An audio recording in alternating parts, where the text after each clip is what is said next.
It was a historic dialogue hosted at the University of the Western Cape 5 months ago. UWC played a pivotal role in establishing this democracy throughout the 80s and the 90s. Today we are proud to play a minor role as we look to revitalizing and strengthening our democracy. I wish all of you role players well as you embark on this historical national dialogue. The convener of the dialogue acknowledged that coalitions are a reality. You will have seen our discussion paper, ladies and gentlemen, which is entitled A Policy Framework Towards Stable Governance. It makes the important point that, and I quote, coalitions are an unmistakable expression of choices that the electorate has made. Parties had different views on how to make coalitions work to ensure stability. The ANC will avoid entering into coalition for the sake of ganging up against other parties. This is neither sustainable nor desirable in a country that faces deep socio-economic problems and has a history of racial divisions. A coalition should be about healing our divisions, capable and ethical governance that takes forward the vision of fundamental socio-economic transformation that benefits all citizens. The official opposition believed that one way of curbing instability in coalition governments is to limit the motions of no confidence through legislation.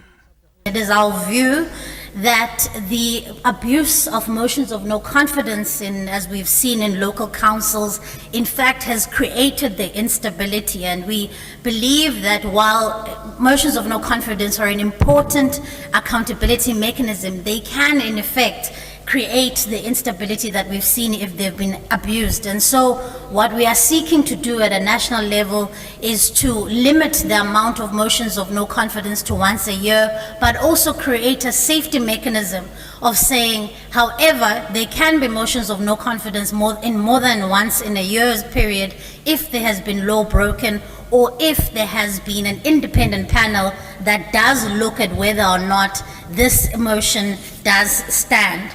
For some, the direct election of mayors at the municipal level is one option to ensure stable coalitions. Mayors should be elected by voters in the municipality for a term of office. A round of applause, please. That will ensure that the mayor's tenure is not directly affected by political party instability in the municipal council itself. Other parties acknowledge some of the failures of coalitions, while others say coalitions should not be aimed at keeping older parties comfortable. As the IFP, we acknowledge that coalitions are here to stay. We have also witnessed the failure of coalition governments at local level for a variety of reasons. We are dedicated to the pursuit of functional coalition governments whether it will be at a local, provincial, or national level. The outcomes of this national dialogue and everything that follows must protect the political rights of the citizens, and we must not be seduced into creating comfort and convenience for old political parties. Amongst the founding provisions of the Constitution in Section 1D, it says, the guarantee of a multi-party system of democratic government to ensure accountability, responsiveness, and openness. As the Good Party, we support 5 of the principles as in the discussion document, Deputy President. Coalitions and ideology also sparked a debate during the dialogue. Coalitions formed solely for expediency, without shared programs or ideological convergence, are bound to be plagued by internal conflict, rendering them ineffective. Let us not be fooled by mere declarations of cooperation between the top parties. A house divided against itself cannot stand. Instead, we must prioritize policy and ideological similarities to address pressing issues such as land, crime, the economy, and the establishment of the State Bank. We strongly agree with the thesis that the sole purpose of coalitions in this country are precisely on service delivery, as we believe that this is an ideological issue. At the center of service delivery are ideological questions. What then becomes key priority of issues of government are not outside of the ideological question.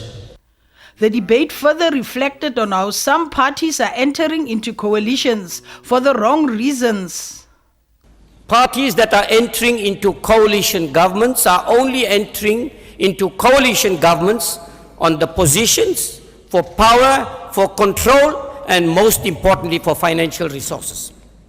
I can assure you, bags and bags of cash change hands because people are obsessed with power. It's not about serving the interests of ordinary South Africans. For the fifth largest party in parliament, coalitions should be about the people first.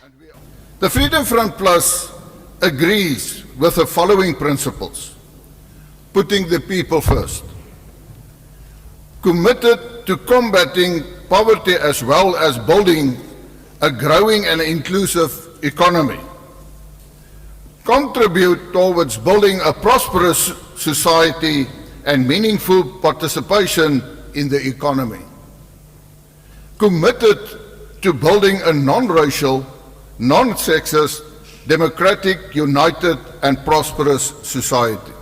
The ACDP believes that any proposed legislation to govern coalitions should not trample on multi-party democracy. Positive legislation must be put in place without negating the principle of a multi-party democracy. The ACDP fully understands that coalitions are at a local government level are fractious and unstable, and as a result, some legislative amendments may be necessary. A national framework aimed at governing coalitions is still on the cards. Some proposed legislation may not be ready for implementation to govern coalitions if there are hung parliaments at the national or provincial level after this year's watershed elections. Mercedes Besent, SABC News, Parliament.